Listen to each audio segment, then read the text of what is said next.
संजय राऊत यांनी केलेल्या वक्तव्याची पंतप्रधान नरेंद्र मोदी यांनी श्रीरामाचा हात पकडलेल्या भाजपच्या पोस्टरवरून संजय राऊत यांनी आता हल्लाबोल केलेला आहे। भाजपचं पोस्टर म्हणजे निर्लज्जपणा असल्याची टीका सुद्धा संजय राऊतांनी केली आहे। तर मोदी म्हणजे विष्णूचे 13वे अवतार आहेत का अशा पद्धतीचा खोचक सवाल सुद्धा संजय राऊतांनी विचारलाय।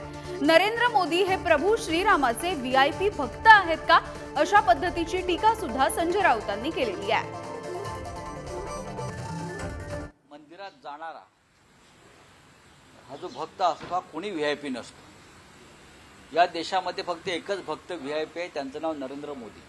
तुम्ही त्यांचे पोस्टर पाहिले असतील राम मंदिराच्या निमित्तानं प्रभू श्रीरामांना जो बोट धरून ते राम मंदिरात नेतायत बरं का। प्रभू श्रीरामांना असं बोट धरून हे विष्णूचे अवतार 13वे, हे विष्णूचे अवतार 13वे प्रभू श्रीरामांना घेऊन मंदिरात चालले आहेत अशा प्रकारचे पोस्टर भारतीय जनता पक्षाने छापला। हा निर्लज्जपणा आहे।